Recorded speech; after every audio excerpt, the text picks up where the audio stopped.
É uma alegria, um privilégio nós estarmos. Um privilégio voltarmos a dirigir um culto depois de um bom tempo. Que Deus seja louvado por esta oportunidade. O dirigente de hoje seria o irmão Luciano, mas ele teve uma emergência com seu pai. E vamos estar durante o culto lembrando aqui de orar pelo irmão Luciano, pelo seu pai. E que tudo possa ser resolvido da melhor forma possível. Nossos informes estão aí, né? São já os conhecidos de sempre. E o cuidado especial são com os nossos aparelhos de celular, né? Então, verificado aí no volume do teu celular. Ver se está no silencioso, né? Às vezes acontece de tocar durante o culto. E aí a gente fica procurando o volume e às vezes não encontra, né? Hoje o pastor Sparks estará abordando, né, o tema a atitude do pastor para com a igreja do Senhor, baseado em Efésios capítulo 3, versos 14 a 21. E vamos orar. Pai, nossa gratidão, Senhor, pela tua bondade, pelo teu imenso cuidado para conosco. Somos gratos a Deus por fazer parte da tua igreja. Pedimos a Deus que o Senhor abençoe ricamente este culto e abençoe, ó Deus, pastor Sparks, na retransmissão da tua palavra. Abençoa-nos, ó Deus, neste lugar. Nós te agradecemos também pelos irmãos que estão em casa, que por algum motivo não puderam estar conosco agora neste momento. Pedimos também, ó Deus, pelo irmão Luciano, pelo seu pai, e que esse contratempo, essa emergência que aconteceu, possa ser resolvido da melhor forma possível. Pedimos, ó Deus, a tua intervenção nesta, seja qual for a emergência que houve. É a nossa gratidão em nome de Jesus. Amém. Nós vamos cantar o hino de número 1 no cantor cristão, que é Antífona. A ti, ó Deus, fiel e bom Senhor, eterno Pai, supremo benfeitor. Oh,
Muito bem, nós queremos dar boas-vindas às pessoas que nos visitam hoje. Nós temos ali um senhor ao lado da irmã Elidiana.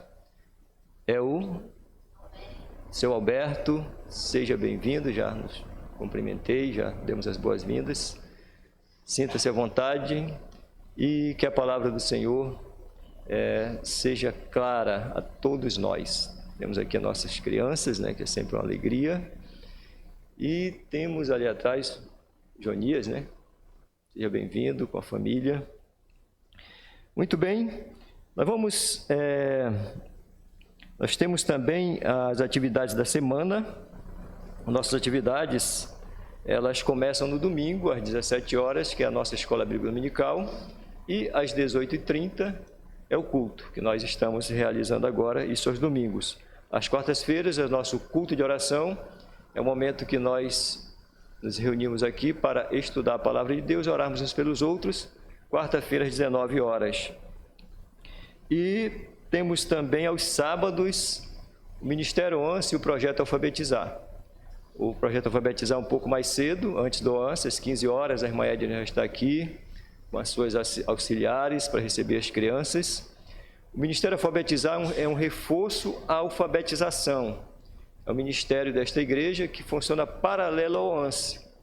Esse ministério foi uma necessidade que a igreja teve há um tempo atrás, porque a gente recebe crianças no Ministério ONCE e foi percebido a deficiência de leitura de algumas. Então, aí, a igreja se mobilizou e achou que poderia ajudar essas famílias na alfabetização dessas crianças. Então, as irmãs vêm um pouco mais cedo, aos sábados, às 15 horas, e aí faz um trabalho de reforço, a leitura principalmente, com as crianças. E às 16h45 é o Ministério ONCE, que vai até às 19h15, todos os sábados. Este mês, no último sábado deste mês, que é dia 27, já vai estar encerrando o primeiro semestre, né? Então, nós só temos esse próximo sábado, que é dia 20, e o último sábado, que é dia 27, aí o ONCE já entra em recesso e só retorna em agosto. E essas são as atividades normais da igreja, né? E a Sociedade Feminina se reúne na última sexta-feira de cada mês. Também é mais uma atividade desta igreja com as senhoras e moças. E nós temos também um projeto um ministério, né, de leitura bíblica, que é um plano anual de leitura que está no seu 8º ano consecutivo. Então, durante 8 anos, né, se Deus assim permitir, 7 já complementamos, nós vamos estar lendo a Bíblia toda durante o ano. E as famílias têm se envolvido, isso tem sido muito bom para as famílias e, consequentemente, para a igreja, né? Isso tem aumentado o nosso conhecimento do Senhor, né? Então, quando nós ouvimos uma pregação, então a gente já está familiarizado com as Escrituras. Isso é muito bom, né? Com os livros, com toda a história das Escrituras, né? A história da redenção. Então, isso tem nos ajudado muito a crescer na graça e no conhecimento do Senhor.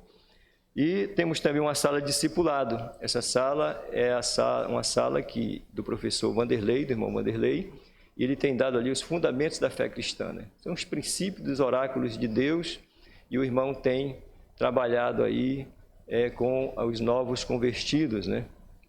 E dando ali os passos iniciais da caminhada cristã, e o irmão tem reforçado ali as doutrinas básicas das Escrituras. E lembrando que hoje, né, primeiro domingo, no segundo domingo de cada mês, nós realizamos uma assembleia ordinária. Então, hoje, após o culto, os membros, né, fiquem para a nossa assembleia ordinária. E temos aqui agora o vídeo de Um Dia no Sítio, que irá acontecer no dia 25 de julho. Vamos assistir. Um Dia no Sítio, ano 2026, já está próximo. Este ano, nosso dia de sítio será na chácara do vovô Renilson, logo após a barreira. Nosso lazer será neste lindo lugar, à beira deste igarapé. Lá nós teremos o galpão da comunhão e uma ampla cozinha para o ajuntamento de panelas. O lazer já está preparado. Temos uma piscina com uma água limpinha, tem até escorregadores. Mas não esqueça, vamos ficar de olho nas crianças. E adivinhe, Sabe o que mais tem? Um campo de futebol, uma mesa de sinuca e uma quadra de vôlei. Sei que nossos atletas vão gostar muito. Será um dia para comunhão e agradecimento ao Senhor. Devemos orar para que o Senhor nos abençoe e nos guarde. E saibam, todos estão convidados. Fale com a irmã Suzy.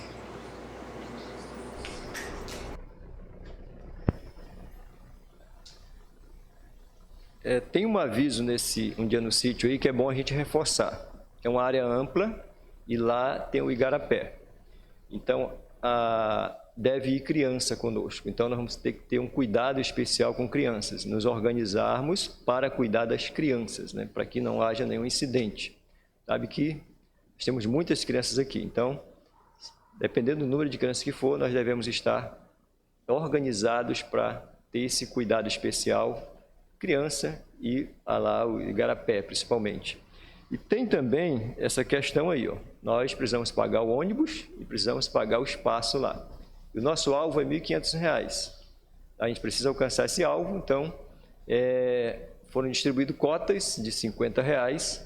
Então, se você pegou uma cota, procure a irmã Suzy, verifique como é que está a sua situação aí, que já, dia 25 já do próximo mês, né? Está chegando.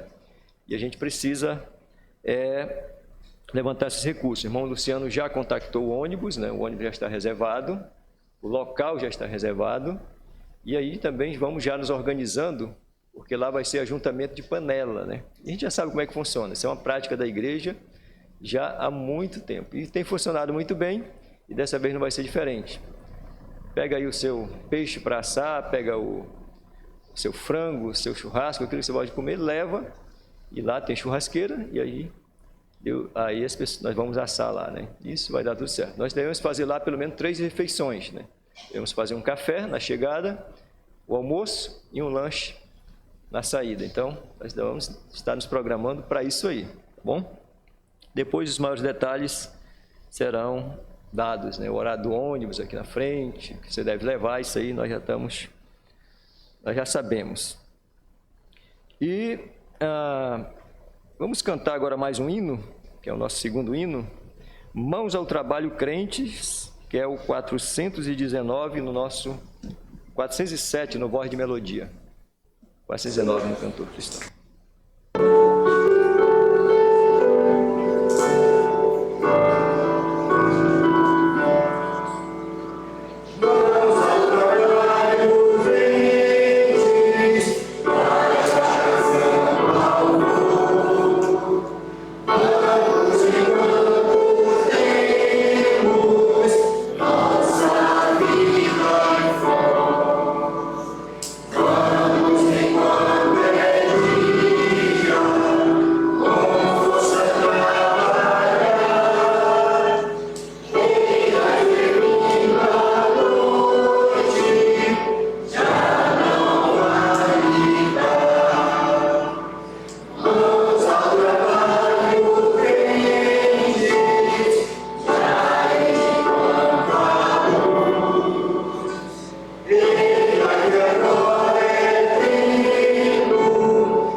Vamos ter agora o Momento OANSE, vamos ter as atividades de ontem, o vídeo das atividades, e vamos ter também os destaques da segunda semana de junho. Atenção, ansistas, fiquem atentos para as estrelinhas também.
Então eu disse: Senhor, Deus dos céus, Deus grande e temível, fiel é a aliança, misericordioso com os que te amam e obedecem aos teus mandamentos. Neemias 1:5.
Nossos oncistas já entenderam a dinâmica das estrelinhas, né? Então, as estrelinhas, se mantiver a pontuação, vai ganhando estrela, vai acumulando estrela. Se cair, as estrelas somem. Aí voltou de novo, volta as estrelas. E assim segue o processo. Nós estamos encerrando nosso semestre no dia 27 deste mês, e a premiação será no dia 5 de julho, no culto do domingo, dia 5 de julho, que é o primeiro domingo de julho. Então, será a premiação dos destaques do semestre. Então, vão ser premiados os destaques geral, vão ser premiados os oncistas missionários do semestre, aquele que convidou mais crianças durante o semestre. Vão ser premiados também os destaques das placas bíblicas, aqueles que fizeram a leitura mais aprimorada e que acumularam mais pontuação nas placas. Isso será no culto do dia 5 de julho. Então, nós já temos preletor, que é a pastora Taíde, né? Lá da Igreja Batista Regular Hermon. Dia 5 de julho, às 18h30, temos também o tema, Deixai vir a mim os pequeninos, baseado em Mateus capítulo 19. Então, esse será um culto especial, né? Nós teremos, após o culto, teremos também um banquete para toda a igreja e para convidados. E aí nós temos também muitos pais aqui, teremos a premiação. Então vai ser um culto especial de ação de graças pelo encerramento do primeiro semestre do ONCE que Deus nos tem concedido. Vamos ter agora o ofertório, enquanto a irmã Raíssa faz um instrumental.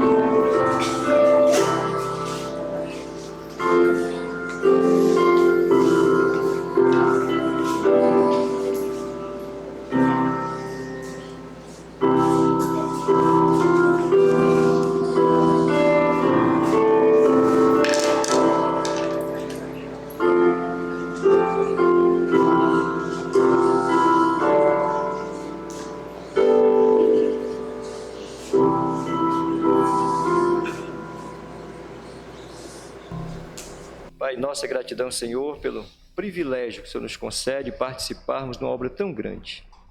Ó Deus bendito, o Senhor que move corações para entender a grandeza desta obra, e assim, ó Deus, o Senhor tem nos dado recursos para tanto. Graças te damos, ó Deus, por esta igreja local e pelos recursos que aqui têm chegado, o suficiente, ó Deus, para a manutenção do trabalho que aqui se realiza. É a nossa gratidão, Pai de amor, em nome de Jesus. Amém.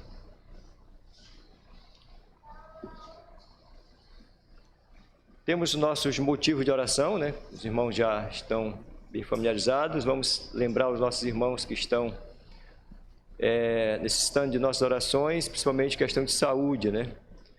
Temos o irmão Nivaldo, que tem passado dificuldade com a saúde. A esposa, vamos estar lembrando o irmão e a esposa. A irmã auxiliadora, que se recupera também de mais cirurgia de catarata no outro olho, né? E está bem, né? Graças a Deus. Agradecer os irmãos pelas orações.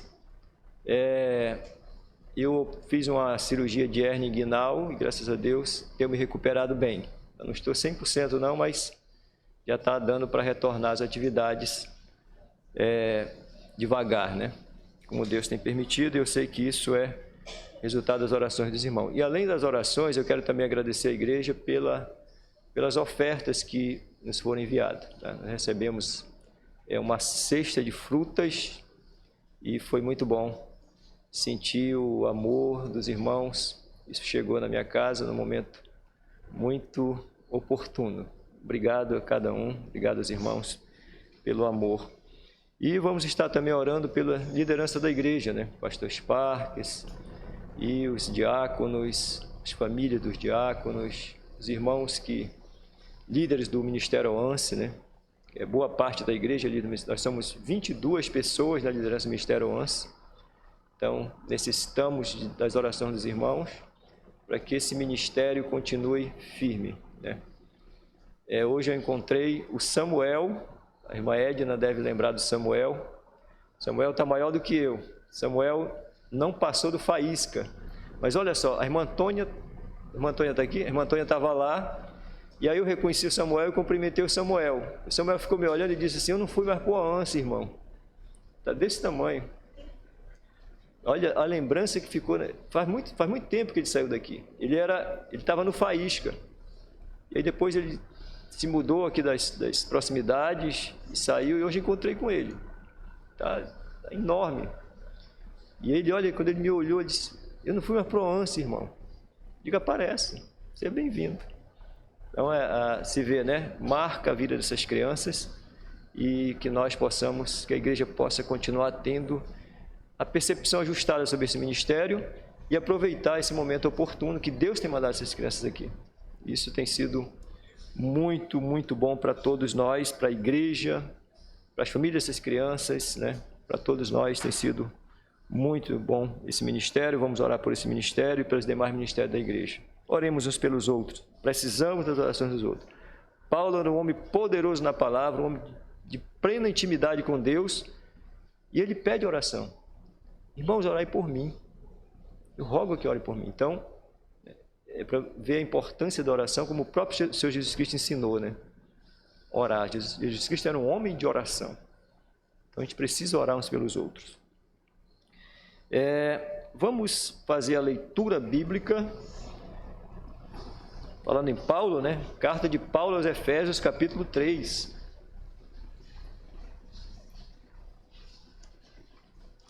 Que é o texto que o pastor irá expor hoje.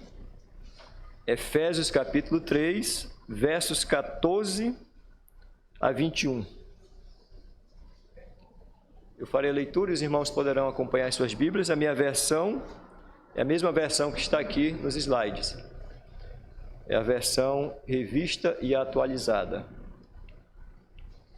Diz assim a palavra do Senhor: por esta causa me ponho de joelhos diante do Pai, de quem toma o nome toda a família, tanto no céu como sobre a terra, para que, segundo a riqueza da sua glória, vos conceda que sejais fortalecidos com poder, mediante o seu Espírito no homem interior, e assim habite Cristo no vosso coração, pela fé, estando vós arraigados e alicerçados em amor, a fim de poderdes compreender com todos os santos qual é a largura e o comprimento e a altura e a profundidade, e conhecer o amor de Cristo, que excede todo o entendimento, para que sejais tomados de toda a plenitude de Deus. Ora, aquele que é poderoso para fazer infinitamente mais do que tudo quanto pedimos ou pensamos, conforme o seu poder que opera em nós, a ele seja a glória na igreja e em Cristo Jesus, com todas as gerações, para todo o sempre. Amém. Vamos orar. Pai, nossa gratidão, Senhor, pela Tua palavra que é viva e eficaz. Graças te damos, ó Deus, por termos esta preciosidade em nossas mãos, por morarmos em um país onde nós temos a liberdade, ó Deus, de ter um exemplar das Sagradas Escrituras, de poder ler livremente, de poder proclamar esta palavra. Graças te damos, ó Deus, por tão grande bondade em nossas vidas, e que possamos, ó Deus, nos apropriar deste momento oportuno e desse grande privilégio, e assim, ó Deus, nos aprofundarmos mais e mais no conhecimento do Senhor. É a nossa gratidão, Pai de amor, em nome de Jesus Cristo. Amém. Agora temos a saída das crianças para as suas salinhas, que seja também um ótimo tempo ali para todos. Enquanto o pastor Sparks chega aqui para nos aconselhar segundo os conselhos de Deus.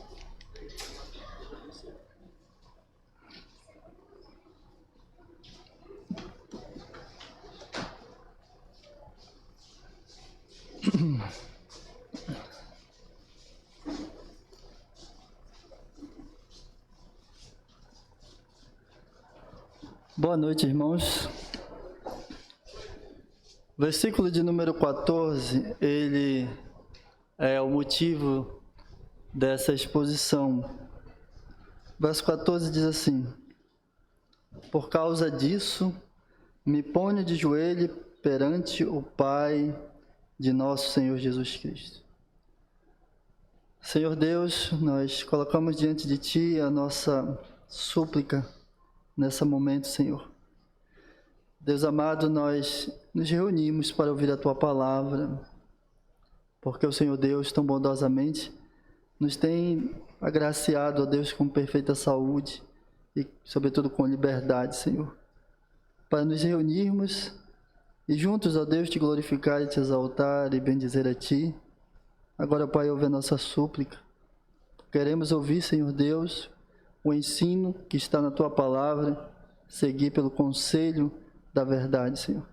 Nos ajuda, Senhor, em nome de Jesus Cristo. Amém. Eu estive meditando nesse texto de Efésios sobre esse assunto que é a atitude do pastor para com a igreja do Senhor. Eu penso que esse texto ele descreve muito bem aquilo que de fato é a postura, é a conduta, é o procedimento de um homem que Deus chama para o santo ministério.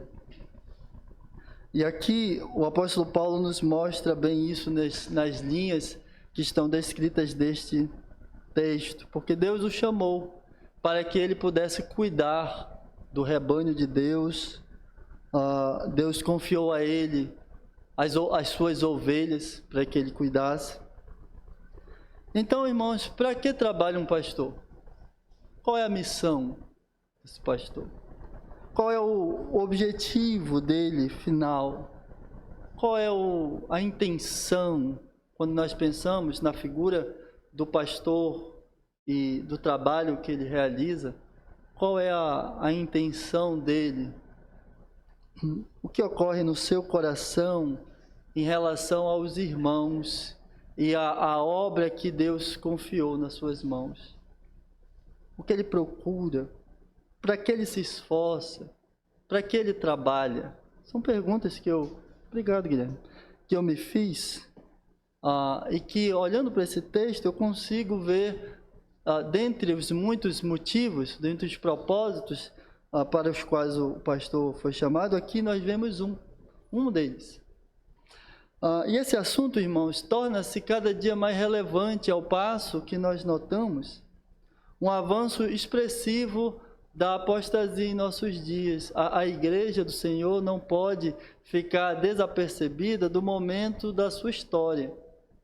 Nós passamos por um tempo de declínio espiritual muito expressivo, muito acentuado, onde em muitos lugares, que embora se identifiquem como igrejas, esteja lá à frente da igreja, escrito igreja, aquele ajuntamento pode ser que não corresponda de fato àquilo que diz que é uma igreja, aos moldes do que a palavra de Deus ensina. É possível que em muitos lugares as pessoas sequer ouçam o evangelho, elas não saibam quem é Cristo de fato o que é o cristianismo, porque esse cristianismo está maculado com ideias de homens, pensamentos humanistas, filosofias, psicologias. E grande parte disso ocorre em razão da liderança da igreja, do pastor da igreja, que ocupa o cargo principal dela. Homens manipuladores que levam à ruína a vida das pessoas. Portanto, é importante sabermos que de fato é a vida de um pastor, qual é o trabalho, qual é a atitude dele diante do Senhor. Esses dias eu estava vendo e eu penso, irmãos, que nós estamos indo assim num tempo que nós vamos ver coisas cada vez piores do que essas que eu vou mostrar aos irmãos. Estava vendo no canal de TV, passando assim, um canal, de repente eu parei, eu vi um líder religioso induzindo as pessoas a ungir os seus carros para que elas pudessem receber uma bênção específica. E uma multidão de pessoas, né? E alguém perguntou, mas quem não for? Eu disse, então perde a bênção, né? Então quer dizer, a pessoa induzindo várias pessoas ali num óleo para que elas obtivessem um benefício da parte de Deus, e as pessoas são levadas a isso. E a sua esperança torna-se terrena, concentrada nas coisas deste mundo, nas coisas aqui dessa terra. Então nós não vemos um líder espiritual preocupado com o bem das pessoas. Isso que nós estamos vendo cada dia mais. E Paulo descreve, se você abrir a sua Bíblia, em Filipenses capítulo 3, no versículo 19, ele fala da atitude de homens de homens que agem dessa maneira. E olha, os olhos de Paulo enchem de lágrimas, irmãos. Ele diz assim, porque muitos há, dos quais, Filipenses 3,19, dos quais muitas vezes vos disse, e agora digo, chorando, né, que são inimigos da cruz de Cristo. O fim deles é a perdição, o Deus deles é o ventre, a glória deles é para a confusão deles, que só pensam nas coisas terrenas. Então, Paulo fala do surgimento dos falsos mestres, ele apresenta a fisionomia desses homens, a sua postura, são inimigos da cruz, não são pessoas preocupadas em ensinar ou levar as pessoas ao Cristo da cruz, elas são inimigas da cruz. E Paulo fala isso com os olhos cheios d'água, chorando. Por quê, irmãos? Porque são vidas nas mãos de pessoas assim, pessoas preocupadas com o seu próprio, como diz o texto, com o próprio ventre, né? Focadas em si próprias, preocupadas em satisfazer os seus próprios desejos, suas próprias vontades, né?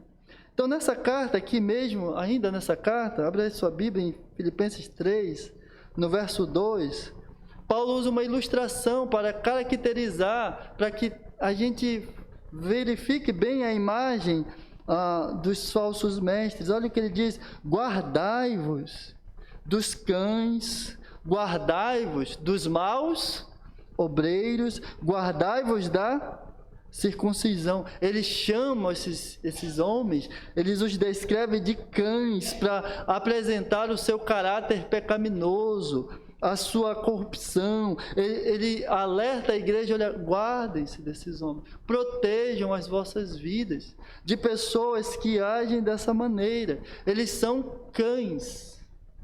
Já viu o cão quando ele está feroz, quando ele ataca, o que ele faz, irmãos? Ele causa um estrago, né? Não sei quem aqui já foi mordido por cão, né? Mas deve doer, né? Eu nunca fui ainda, eu recebi uma mordida assim, né? Bem dada, né? Já peguei uns arranhãozinhos, mas nada assim, um marrocão, ele causa um estrago, irmãos.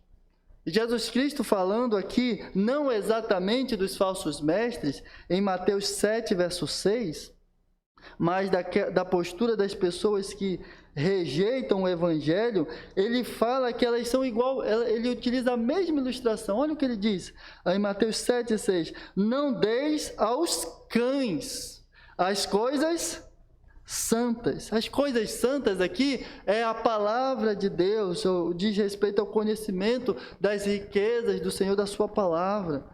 E então ele adverte as pessoas que ensinam a palavra, que pregam, ele diz, olha, cuidado com os cães, não dê aos cães as coisas santas, né? Porque quando você estiver diante de um cão, que ele rejeita a palavra, que ele recusa, o que ele pode fazer? Pisar nas coisas santas e se voltar contra a pessoa, e o que fazer? Despedaçá-la. Essa é a imagem de um cão, né?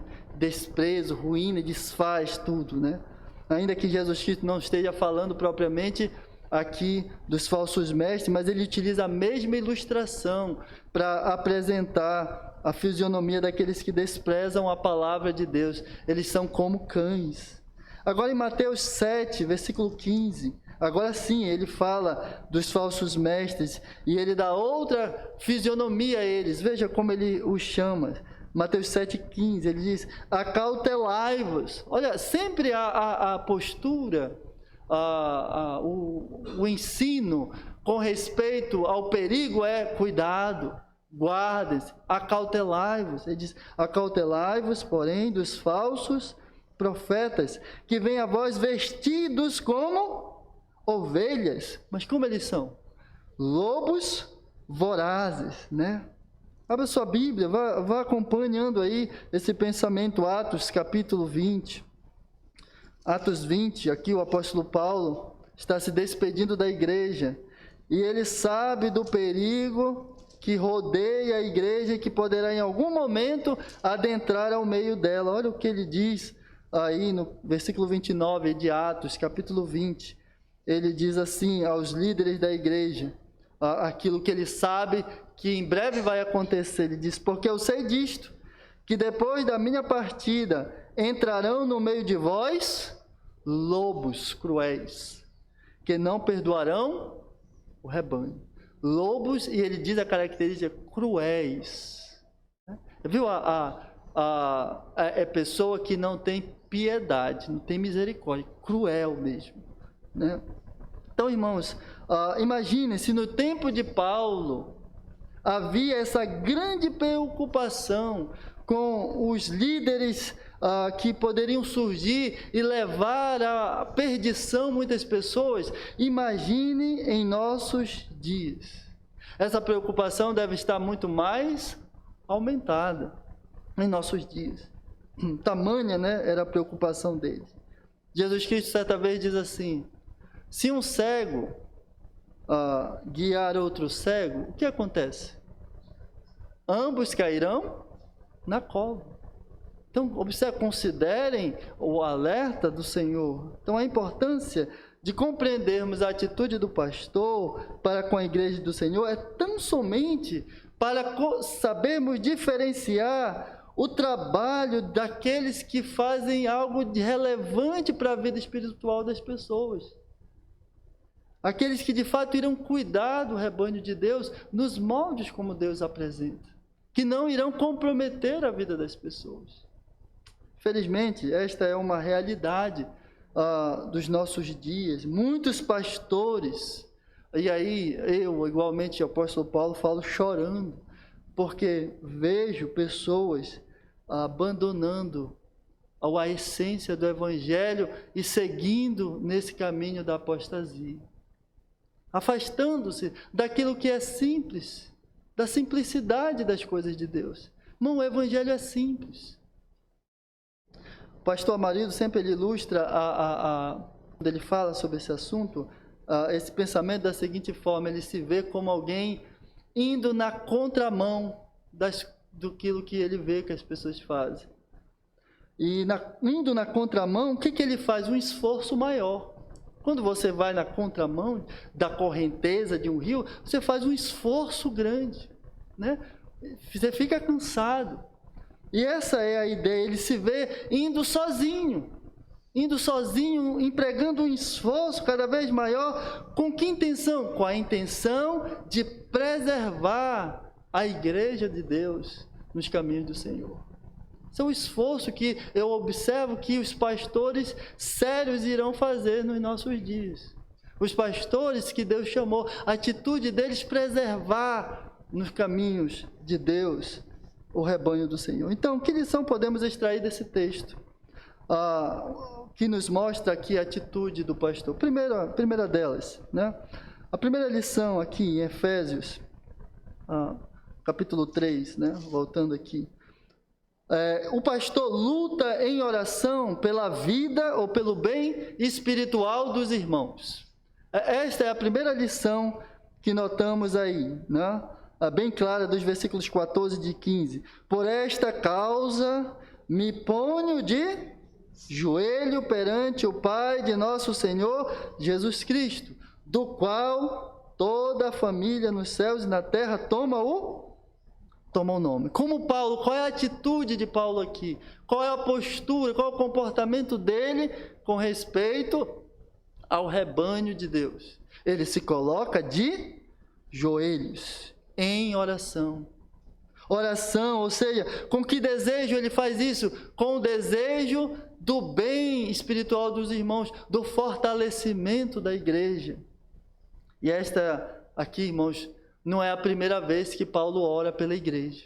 Se você voltar um pouquinho, aqui no versículo 16 de capítulo 1, verso 16 de Efésios, você vai ver que Paulo tem orado constantemente pelos efésios. Veja o verso 16.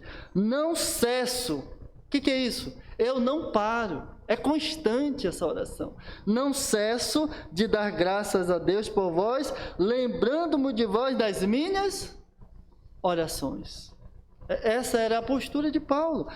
As orações de Paulo pela igreja eram constantes, sempre estava no seu alvo, objetivo de que aqueles irmãos fossem espiritualmente sadios. E aqui no capítulo 1, clamor é para que eles tenham entendimento, tenham uma mente iluminada, e eles sejam cheios do pleno discernimento espiritual, do conhecimento e da sabedoria de Deus. Então Paulo ora, esse primeiro ponto da oração é para isto, para que os irmãos sejam iluminados e sejam cheios do conhecimento de Deus. Já aqui no capítulo 3, ele dobra os joelhos e ele ora para que Deus capacite a igreja a adotar certo comportamento, conforme nós iremos ver. Agora, irmãos, quando Paulo ele escreveu essa carta aos Efésios, ali por volta do ano 60, mais ou menos 62, ele está preso na cidade de Roma. Ele está encarcerado, né? Ele está ali na antessala da morte, próximo já de receber uma sentença que poderia dar fim à sua vida. E a sua preocupação qual é? Com a igreja. Ele tinha outras necessidades, com certeza ele orava, mas aqui ele coloca que ele tem, apesar das dificuldades que ele tem vivido, que ele tem enfrentado, das lutas que ele tem sofrido, ele não deixa de orar pela igreja do Senhor. Mas tem pastores que são tão preocupados que sequer tiram férias. Eles ficam por causa do rebanho de Deus. E quando eles estão de férias, eles estão lá, mas a mente está aqui. Olhando, preocupado com o bem espiritual dos irmãos. Essa era a atitude de Paulo, né? E essa é, irmãos, uma prática pastoral, oração. O pastor chamado por Deus, ele é um homem que ora pelo seu rebanho. Então quer dizer, pastor, que eu estou nas suas orações? É isso mesmo. Mas eu nem do Senhor gosto, não tem problema. Não tem problema. Pastor não é seletivo, né? Eu vou orar por esse, não vou orar por aquele. Não. Pastor ora por todos. Ora por todo o rebanho de Deus.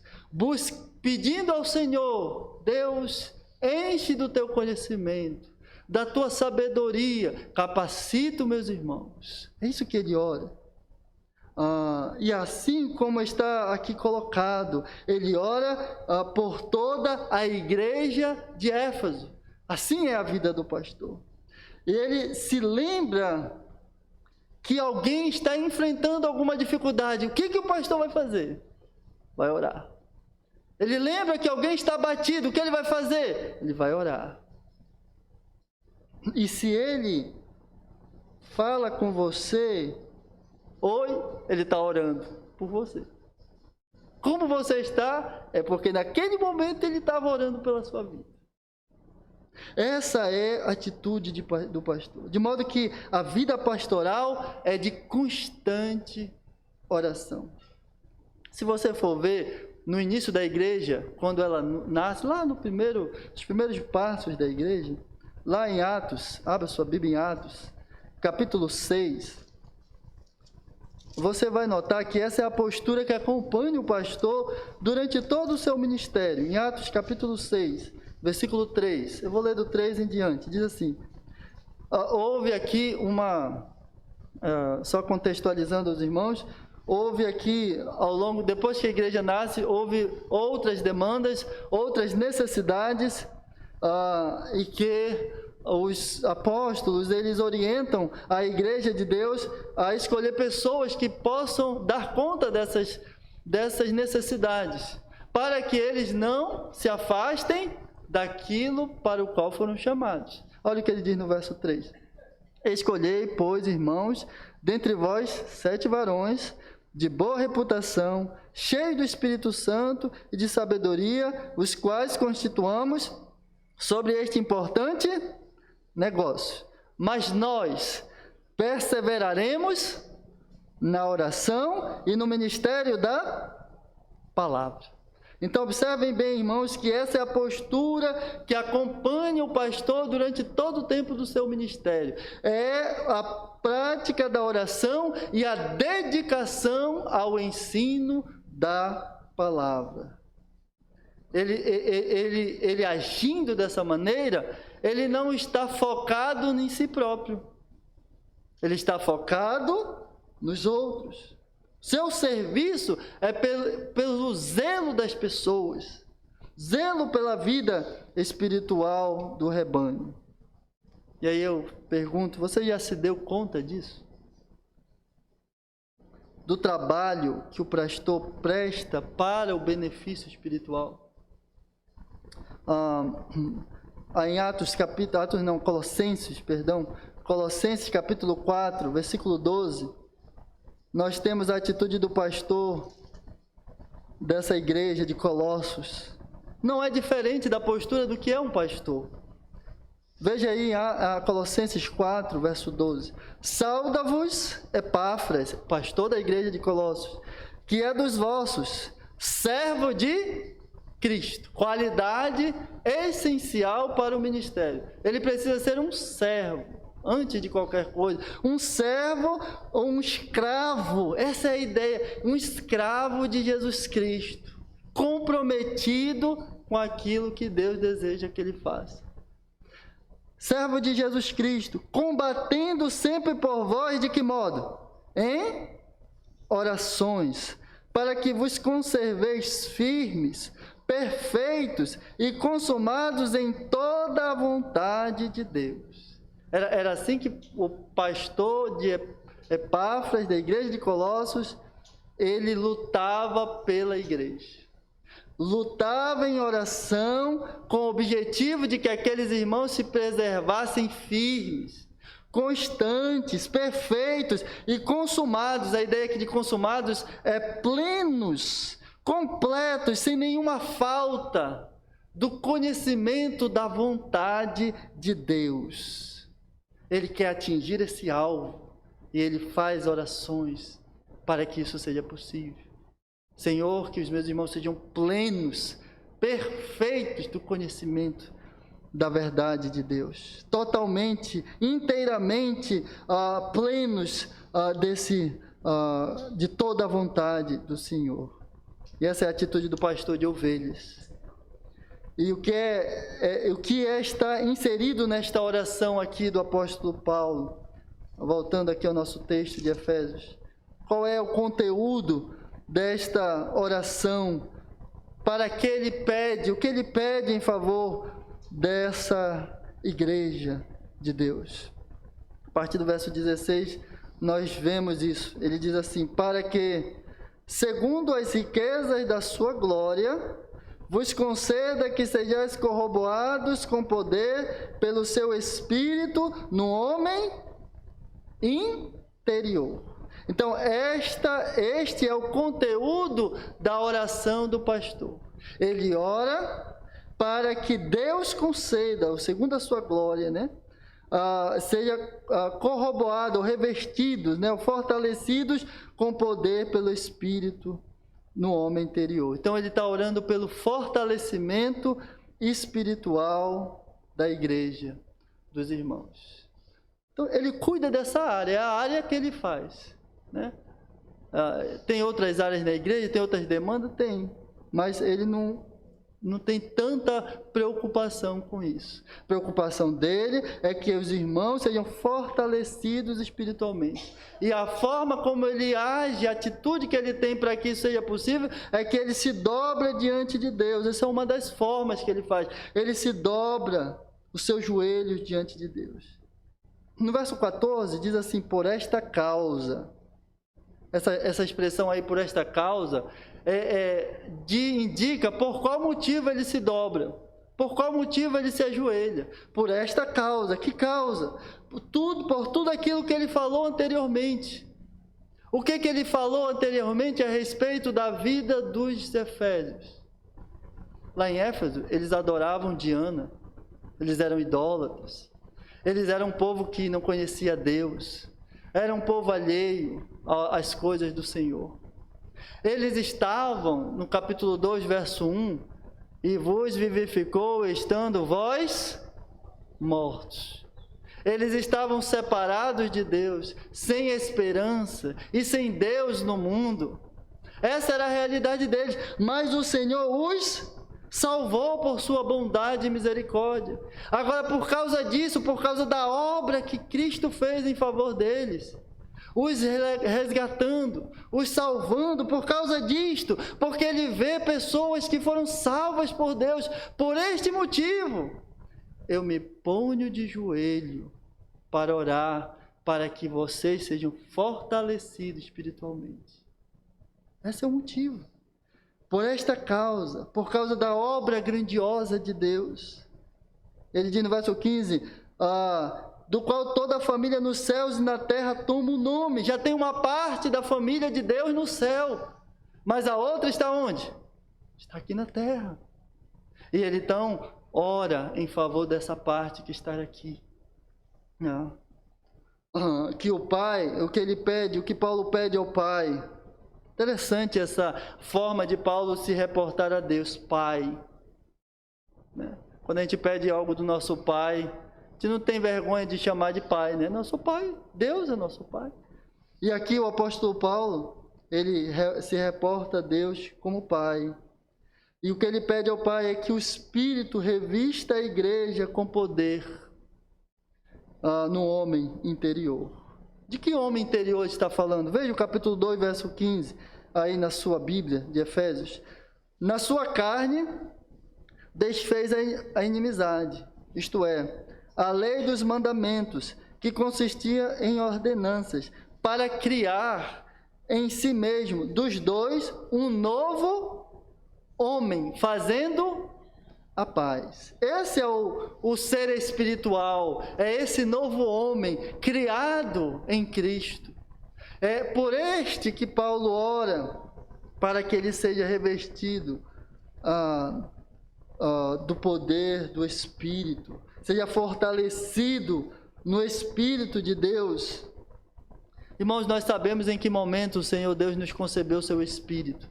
Efésios capítulo 1, verso 13, diz isso bem claro a nós. Em quem também vós estáis, depois que ouvistes a palavra da verdade, o evangelho da vossa salvação, e tendo nele também crido, foste selado com o Espírito Santo da promessa. Todo aquele que ouviu o Evangelho e creu no Evangelho foi selado com o Santo Espírito de Deus. O Espírito passou a habitar nessa pessoa e a conduzi-la e a dirigi-la.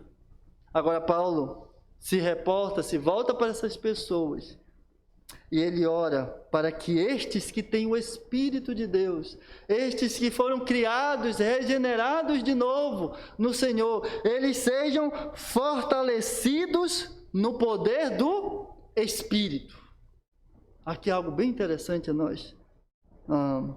Nós precisamos saber, precisamos do fortalecimento espiritual. Eu listei aqui algumas razões porque nós precisamos de fortalecimento espiritual em nossas vidas. E porque Paulo ora para que a igreja seja fortalecida no poder do Espírito. Uma das razões que eu coloco, que eu destaco, é para que possamos resistir às paixões do pecado. Outra razão é para que possamos compreender a vontade de Deus. Outra razão é para que possamos executar a vontade de Deus. com excelência. Então precisamos da ajuda do Espírito de Deus também, irmãos, nos momentos de tribulação. Esse homem interior, ele seja fortalecido por Deus. Há muitos momentos que nós podemos estar abatidos, né? Com muitas dificuldades. 2 Coríntios 4, verso 16, diz assim: por isso não desfalecemos, mas ainda que o nosso homem exterior se corrompa. Como que está o interior? O interior, contudo, se renova de dia em dia. Puxa, que legal, né? A gente saber disso. Que o nosso corpo físico, essa matéria está se decompondo, está se deteriorando. Muitos embates, muitas lutas, e aqui Paulo destaca isso, né? Ele destaca o seu ministério e mostra como tem sido os seus embates. Mas ele diz ainda que o corpo exterior se corrompa, se abata, o interior, contudo, se renova de dia em dia. Então, irmãos, é isso que o pastor pede, para que a igreja de Deus seja fortalecida no Senhor, no Espírito. Pode ser que as lutas nos tenham abatido, o exterior pode estar cansado, abatido, né? Mas o interior tem que estar constante e constantemente fortalecido. Agora, irmão, tem irmãos, o homem aqui interior, né? Devemos verificar algo interessante que eu destaquei aqui. É bom quando o pastor vê uma igreja forte no Espírito, cheia do Espírito. O pastor diz: vamos fazer isso? Ele diz: tá bom, nós vamos. Vamos fazer aquilo? Vamos. Porque tão desejosos, ardentes nos seus corações, cheios do Espírito, controlados pelo Espírito, governados pelo Espírito, dirigidos pelo Espírito, cheios de sede. Me lembro dos primeiros anos da nossa conversão, como era, irmãos, né? Ninguém nos segurava, o desejo, a vontade de falar das coisas de Deus. Mas ao passar dos anos, a gente vai a modo que esmorecendo, né? E se tornando um pouco apático. Cuidado para a sua vida não ser uma vida espiritualmente apática. Agora, irmãos, tem irmãos que a gente observa que a moda estão morrendo, né? Estão desfalecendo, coitados, né? Desanimados, né? Conformados. Não é só desânimo, é desânimo e seguido de um conformismo. Isso que nós estamos, né? Aí se fosse só desânimo, era uma coisa, mas a pessoa já, não, tudo bem, já entregou, como se já tivesse entregado os pontos, né? Está apático, sem prazer nas coisas de Deus. Olha, o salmista diz: alegrei-me quando me disseram, vamos. Sabe como muitos irmãos vêm à igreja meio que: alegrei-me quando me disseram, né? Não é assim, irmãos. O Espírito que Deus nos colocou no nosso coração, cheio do ânimo, do desejo pelas coisas de Deus. Hoje eu vou adorar o Senhor. Hoje eu vou aprender a sua palavra. Hoje eu vou ouvir os seus conselhos. Hoje eu vou ter comunhão com meus irmãos. Por que o pastor se dobra ali? Para que esse revigoramento espiritual esteja na vida. Quantas pessoas passam tempos sem vir à igreja? Estão conformadas na sua zona ali de conforto. Conformadas, né? Para outras coisas não medem esforços, né? Se chamar para alguma coisa que te dá prazer, você pode estar cansado com fome. Vai para a igreja. Não é desse jeito. Não tem o mesmo entusiasmo, o mesmo ânimo. Então precisamos de fortalecimento espiritual no homem interior. Sentimos prazer nas coisas do Senhor, prazer em Deus. Mas não só para isso, depois eu vou apresentar aos irmãos mais razões. O apóstolo, em Atos, no capítulo 4, versículo 13, vejam uma igreja aqui cheia do poder do Espírito, como é a sua atitude, ela muda, é outra, irmãos, é uma outra postura. Olha, veja em Atos capítulo 4, versículo de número 31, os apóstolos estão sofrendo, estão debaixo de dificuldades, estão sendo ameaçados, estão sendo coagidos, mas ainda assim, olha como esses homens se comportam. O capítulo 4, verso 31, eles terminam a sua oração dessa forma. E tendo eles orado, olha o que acontece. Moveu-se o lugar em que estavam reunidos. E todos foram cheios do Espírito Santo e anunciavam a palavra com ousadia, com intrepidez, com coragem. Olha, essa é a postura de alguém controlado, cheio do Espírito, anuncia com ousadia as coisas de Deus, a palavra de Deus, sem temor. Debaixo de lutas, eles estavam ali, cheios do Espírito de Deus. Uma igreja cheia do Espírito, irmão, ela é imparável, ninguém para ela. Imparável a igreja, cheia do Espírito do Santo de Deus. Segundo ponto de atenção nosso aqui na oração, ou na atitude do pastor, primeiro, que ele ora pelo fortalecimento espiritual dos irmãos. No verso 17, ele vai seguir numa progressão, numa sequência, né? No verso 17 diz assim: para que Cristo, vocês sejam cheios do Espírito, né? No homem interior, para que aconteça isso. Verso 17, para que Cristo habite pela fé no vosso coração, a fim de que, estando arraigados e fundados em amor. Então, o fortalecimento espiritual, ele contribui para uma vida mais vigorosa na fé e no amor de Deus. O poder do Espírito revela um novo viver, um viver pela fé e no amor. Então Paulo destaca aqui 2 atributos pelos quais ele ora em favor da igreja: que ela seja fortalecida no Espírito para viver pela fé e no amor. Agora, um detalhe interessante é: para que Cristo habite. Esse habitar aqui não é um habitar provisório. Cristo, quando veio habitar nos nossos corações, ele não veio assim passageiramente, não.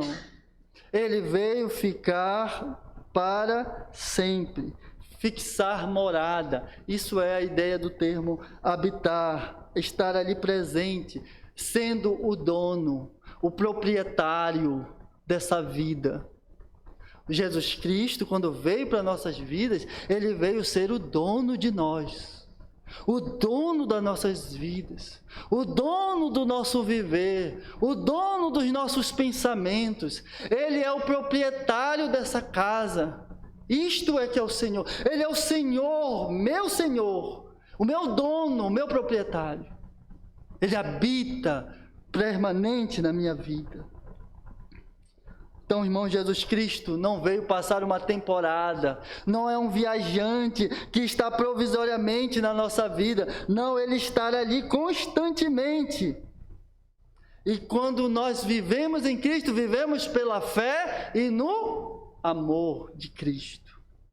Então, conhece-se alguém em Cristo na maneira dele viver, no modo como ele vive, pela fé e no amor de Cristo. Olha aí, 1 Tessalonicenses 1, versículo 1 Tessalonicenses 1, versículo 3 e 4. Observem o testemunho dessa igreja. Como é que ela vivia? Como Paulo dá o testemunho dela. Verifique aí no capítulo 1, verso 3 e 4. Aqui quais são os 2 sinais que evidenciam que Cristo é o Senhor daquela igreja. Observem bem: sabendo, amados irmãos, verso 4, eu vou ler o verso 3 em diante. Lembrando-nos em sem cessar da obra da vossa fé, do trabalho do amor e da paciência, da esperança em nosso Senhor Jesus Cristo, diante de nosso Deus e Pai. Sabendo, amados irmãos, que a vossa eleição é de Deus. De fato, vocês são eleitos do Senhor. Como eu conheço isso? Pelo modo como vocês andam. Vocês andam na fé e no amor de Deus. É isso que ele está apresentando aqui. E aqui o apóstolo Paulo nos mostra isso. Em Colossenses, capítulo 1, versículos de número 4, nós temos o mesmo testemunho. Capítulo 1, verso 4 de Colossenses diz, portanto, aqui Paulo nunca viu o rosto de nenhum dos irmãos de Colossos. Ele nunca viu, nunca presenciou face a face ali os irmãos. Mas olha como ele descreve esses dois atributos como sendo de pessoas aonde Jesus Cristo habita. Olha o que ele diz: porquanto ouvimos da vossa fé em Cristo e do amor que tendes para com todos os santos. Então observem bem, irmãos, que Paulo pede a Deus em sua oração que aquele em quem Jesus Cristo habita permanentemente, não provisoriamente, em quem o Senhor Jesus Cristo está, este seja dirigido, viva pela fé, Cristo tenha livre acesso na sua vida, de modo a ser Senhor de todos os cômodos, levando essa pessoa a andar na fé e no amor. Ela anda pela fé e no amor todos os dias da sua vida. Fé, irmãos, o que é fé? Fé é você se lançar sobre alguém sem reservas, com toda a confiança, em alguém que cuida da sua vida e que é perfeitamente suficiente para você, que é pleno, que você tem plena confiança e que ele é fiel para executar e cumprir tudo aquilo que ele prometeu. Isso é fé. E eu me lanço sobre aquele que eu tenho certeza quem eu tenho crido. Ele é fiel.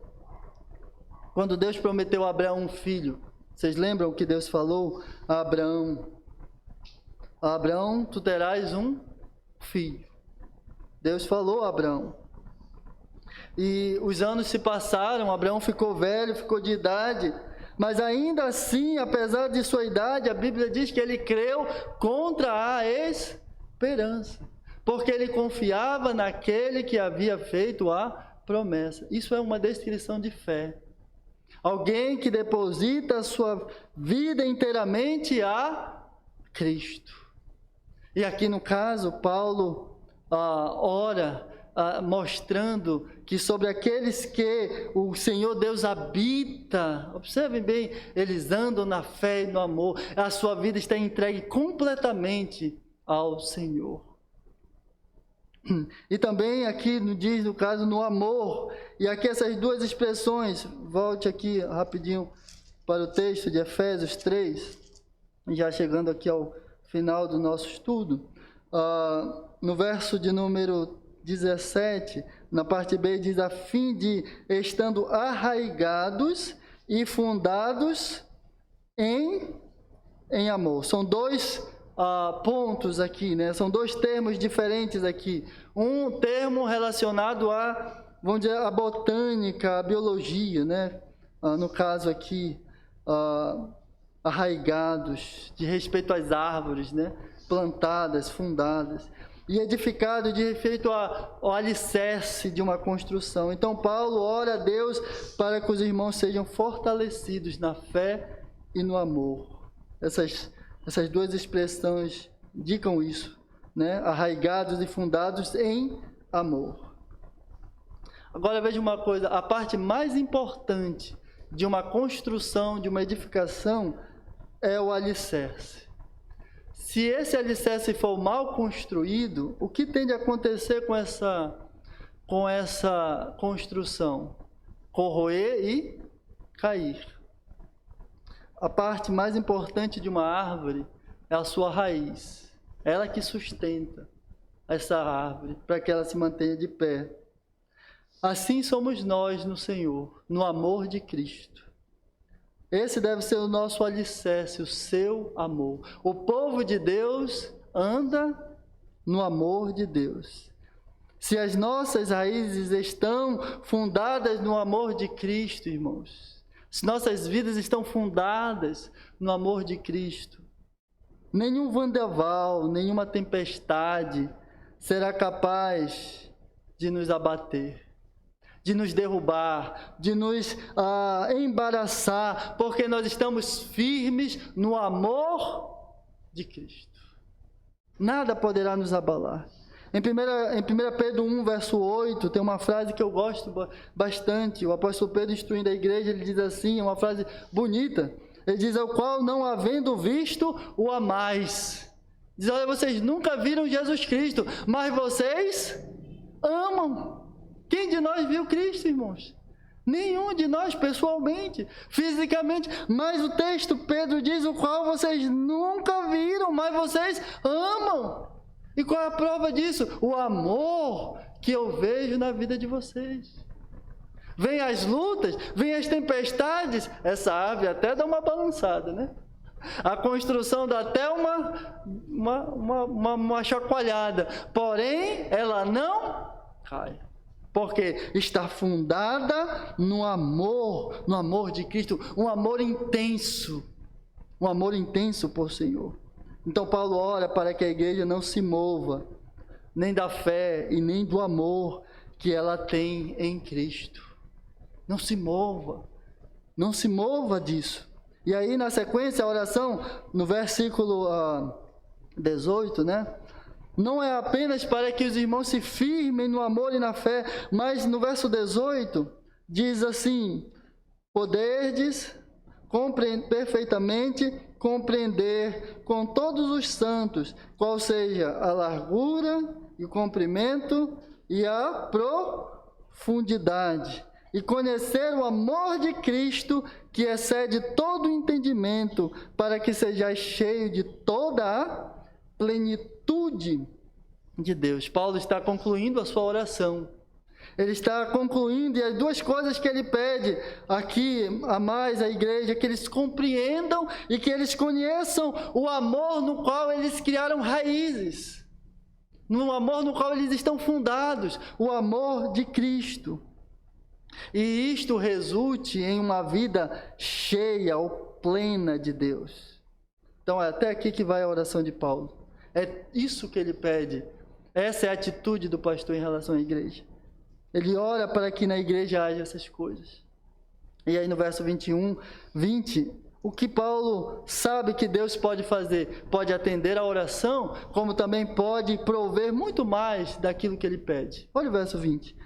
Ora, aquele que é poderoso para fazer tudo muito mais abundante, além daquilo que pedimos ou pensamos, segundo o seu poder que em nós opera. A esse seja a glória na igreja, por Jesus Cristo, em todas as gerações, para todos sempre.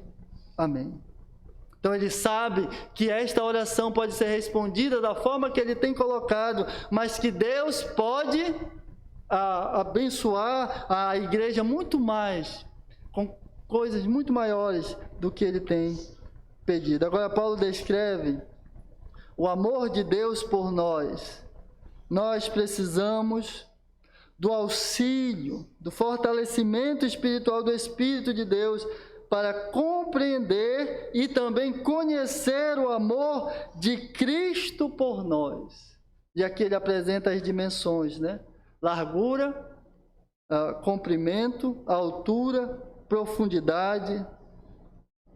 Quem de nós, irmãos, é capaz de compreender todas as dimensões do amor de Deus?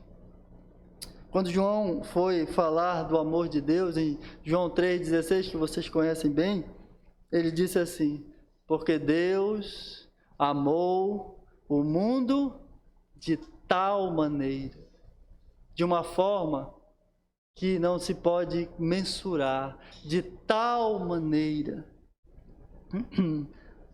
E aí eu faço essa pergunta a você.